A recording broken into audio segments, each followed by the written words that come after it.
I see we're live on YouTube now.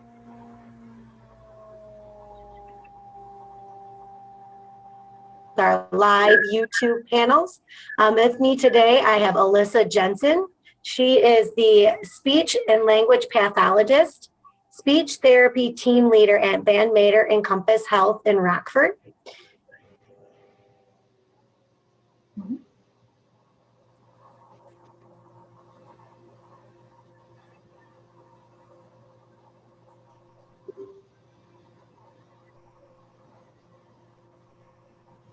Oh, I lost my internet.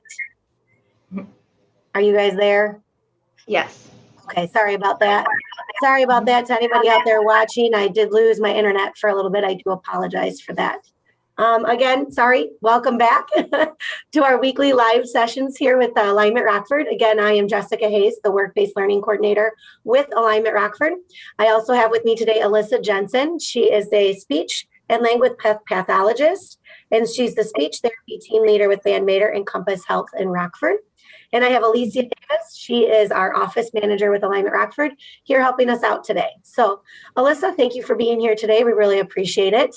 If you could tell us a little bit about who you are and what you do and how you got to your career today to start us off. Sure. So hi, my name's Alyssa Jensen. And as mentioned, I'm a speech language pathologist and I'm our speech therapy team leader at our hospital. So a speech therapist typically requires a master's degree. So I did go through a bachelor's program and a master's program to become a speech language pathologist. And the hospital network that I work for is the same hospital network that I've really worked for my entire career. But I have transferred different locations within that hospital network. So I think that's been really nice to be able to work for the same company, but work at different hospitals and work in different parts of the United States. That's cool. Where have you worked? Let's hear some fun places you've been. Sure. So I did live and work in Augusta, Georgia. That was the first hospital where I worked. And then I was able to transfer to their Columbia, South Carolina hospital. And then I moved back to Illinois, which is where I'm from, and was able to transfer here to Rockford, Illinois. That's super fun. I think that's great when you can tell, like, you can travel the world in this job. You don't have to just stay put in one spot. Definitely. Is this did you always think you were going to be in speech therapy? What did you think you were going to do when you were 16? So when I was in high school, I've always been very interested in science. So I always wanted to do something in the medical setting. So to be honest, I did think that possibly becoming a physician, becoming a doctor was something I was interested in. So I did begin my bachelor's program going toward being a doctor. But after 3 years, I decided that there were other options where I could get kind of everything out of medicine that I wanted without the commitment of like 8 more years of school plus. So that's when I kind of shifted gears to focusing on speech therapy. So a lot of undergrad programs are either communication sciences and disorders or speech and hearing science programs to focus on speech therapy. Can you tell us maybe a cool project that you've worked on or something fun that you're working on in your career that would be exciting to share? Definitely. So I do think that one of the most interesting things I've done as a speech language pathologist is like I've worked with patients who have ALS or Lou Gehrig's disease. And so they over time lose the ability to speak. And so for a period of time, my role was to evaluate them and to get them set up with a computer where they can use their eyes to control the computer. And they were able to talk using a computer by only their eye gaze controlling the computer. So I think that that's just one of the neatest pieces of technology and most interesting projects I've worked on. Yeah, that's really, how does that work? That's really interesting. Right. So, I mean, it's really the technology and the software, and there's only a few companies that, for communication purposes, have those devices. And so it's a whole, some people are a lot better at it than others, just like some people are better at using computers than others. But, once they there's kind of practice trials that they can go through to learn how to control the computer with their eyes. And you build up over time as they get better at it. And eventually they're able to write sentences or books or all kinds of things using just their eyes. Wow. That's really cool. I have never heard of such a thing. So it's really interesting to hear that. That's pretty exciting work. I mean, that sounds like a lot of fun. And to be able to be involved in that gives you it gives you that pleasure in your work, right? Definitely. And I mean, to think of a person that's been able to talk their whole life and then slowly they lose that ability. And now I work with them to give that back to them. I mean, can you imagine if you weren't able to communicate? So I think that that's one of the most rewarding things of a speech therapy career. That's awesome. That's a really good story to hear. And it kind of leads us into, I guess you kind of could say that too, like what excites you about going to work every day? So truly, I enjoy connecting with my patients. I really do like people and my patients. And so just kind of establishing that rapport, finding out who they are and what their background is. But then I think to me, what's very interesting is, especially in this setting, we have patients with all different medical diagnoses and all different backgrounds. And so to me, I think that's just very interesting. So every day is a little bit different because, I've been in this field for over 10 years and I might see a patient with a medical diagnosis that I've never treated before. So to me, that's a fun challenge of seeing something new, learning something new, and kind of figuring out how to help each person the best way I can. That's awesome. I think that's really cool to hear that, every day is different. You don't know what to expect each day you go into work, that there may be a different thing you have to work on every day, and just something different. That's awesome. Exactly. Yeah. There are parts of it that are routine, but for me, the exciting part is kind of those unique things that happen each day. Can you talk to us a little bit about the different career options that there are in speech therapy? I know you're a speech pathologist at Encompass Health, but can you give us a little bit more details on maybe some other career options that are within speech therapy? Yes. So there is such thing as a speech therapy assistant where you do not have to get a master's degree. They aren't super common, but they are out there. And then I work in what's called like an inpatient rehabilitation hospital. So that means a patient's gone to an acute care hospital, like they've had a stroke or had a car accident or something happened. And so they went to the major hospital. And once they were medically stable, they come here with us to kind of get well enough to go home. But this is just one setting. Other settings are like the acute care hospital, like the major hospital. And so I think that's very, very fast paced. And you do see all, more medical diagnoses than I would see here. You see all sorts of things, but you might only see a patient one time, or you might only see them for a few days. Whereas here I get to see patients for 2 weeks on average. But then there's like a skilled nursing facility. There's outpatient therapy where a patient like lives at home and then comes for therapy a few times a week. There's school-based speech therapists who help children in the school. And again, there's pediatrics all the way to end of life. So really you can treat any age group. And depending on what setting you go into, you might see from 0 to 100, or you might only treat children, or you might only treat adults. So there is really a whole wide variety of settings and patient ages that you can see. If I were, 16, 17, 18 years old, what advice would you give to somebody that's thinking about going, maybe medically, but maybe speech therapy, not sure yet? What advice would you give to someone that's looking to go down in a medical career? So I know COVID might put some limitations, but whatever opportunities you have to observe or kind of interview, question people who are in the field. So, most people know someone somewhere, so maybe finding a connection, even if you can ask questions of a person who's in the field. I personally did a lot of observation time where I shadowed or went with a person in the field for like a whole day or a whole week. And I did that in all different settings to kind of see what I thought I might like. And then also volunteer work. So especially if you're interested in the medical setting, but also if you're interested in the schools or something like that, determining if there's some type of volunteer program where you can get exposure and get hours to gain that experience. I know colleges really look at that, and it gives you a lot of insight and experience to determine if it's something that you would like to do.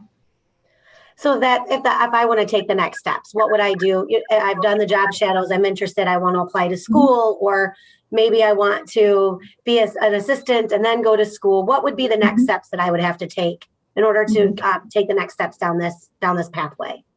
Sure. So no matter what, you will have to do some schooling and become certified. And not all colleges or programs offer a degree in speech language pathology. So I think starting point would be to kind of research different schools to determine if they have, again, like a speech and hearing science or communication sciences and disorders program, and then kind of determining what their requirements are and what that track would look like. Because the minimum requirements even to become a speech language pathology assistant would be like a bachelor's degree. And then you have to become certified after that, like as a speech language pathology assistant based on that schooling. Is there like is there a certification class or something? Is it specific? Some schools offer it, some don't. Correct. So it's really a degree, and yes, some schools offer it and some don't. Gotcha. Okay. Well, it's possible to go to like a community college for a couple years and then transfer to a school that does have a program. But of course, in that case, a person would have to make sure that all the classes that they've taken would transfer, those types of things. But even, so even there are people that become a speech language pathologist with a master's degree and they did not have a speech and hearing science background. So, I've had classmates that studied psychology, organ biology and medicine, or like kinesiology, which is more like physical type activities. So, just because your undergrad degree isn't in speech language pathology doesn't mean that you can't go into a master's program, but you might have to end up taking some like bridge classes before you go into a master's program. That's or good, at the start that's of good to know. Yeah, I mean, it's good to hear. It's like not having to have that specific undergrad, that you can have maybe a nursing undergrad, or then you choose to be a speech pathologist after you've gone to nursing school. You choose a different pathway after, and can still engage in those master's classes. Definitely. Mm-hmm. Can you give us a little bit information on what a job market is like in speech pathology? Are there a lot of jobs out there? Is it very very highly competitive? What's the pay like? Some interest, some different information on what it's like in that career, and what it's like to get a job in that career. Mm-hmm. So that there's a really high demand, and I do believe we all know that the older population is growing with baby boomers and with people living longer and things like that. So the trajectory is that we will have more and more people who need speech language pathology services, again, across the age span. So I do believe that the job market is really good. They can be somewhat competitive jobs. I think it, again, depends on what setting you want to go into. In general, the medical setting is kind of known to be a more competitive setting because it's considered, I think, to be more of a challenging setting, being medical based. I will say that I still am on email chains and stuff like that from across the country where they're constantly looking for speech therapists in school systems or in nursing homes and in hospitals. So it can be competitive depending on where you live and what setting you want to go into, but I definitely think that there's lots and lots of opportunity. One thing I hadn't mentioned yet too that I think is really neat about the career is even if you start out in schools and you get tired of it after 15 years, it is possible to switch to the medical setting or vice versa, or go from one setting to the other. So that's another way that people don't get bored with their jobs, is there is a lot of option of switching settings and changing your hours from part-time to full-time, those types of things. So I think there are a lot of options in the field.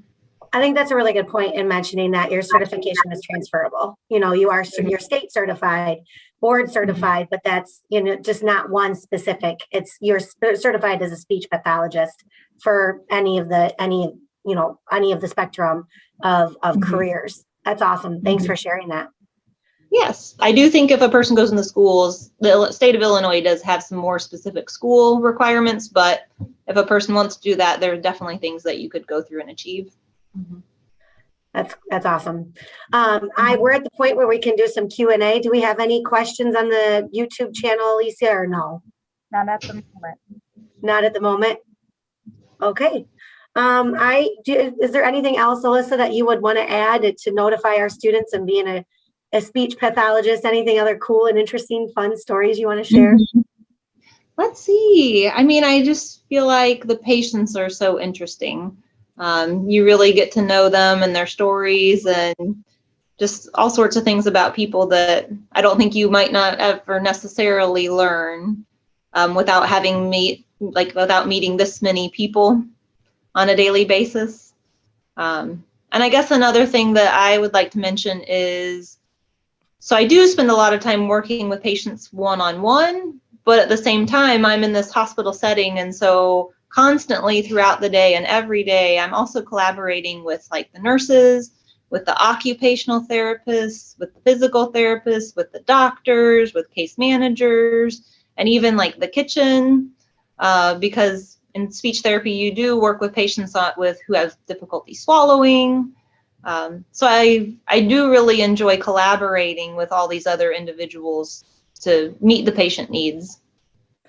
Thank you for answering a question I forgot to ask. That is one of the questions that I actually forgot to ask you. And so thank you for answering that. The question is, do you spend majority of your day as teamwork, or do you spend a lot of time do it on your own? That's one of the questions that a lot of our students always ask is this a lot of team or is it very individual work? Sounds like it's a lot of collaborative work. Yeah. Yep. It's a really good mix for me. Is there one thing you would say? Oh, sorry, go ahead. Okay. I was just going to say, I think one common misunderstanding about speech therapy is that we just do speech therapy, like helping a person talk. And that is a big part of what we do. But actually, as I mentioned a minute ago, we help people who have trouble swallowing after they've had a stroke or brain injury or whatever has happened. And then we do lots and lots of work with cognition. So that's thinking, memory, attention, problem solving, all sorts of like thinking tasks that a person might have trouble with after, again, a stroke or brain injury. We work on voice. So there's kind of all these other parts of speech therapy that we target that aren't necessarily part of that speech therapy title. That also keeps the job interesting.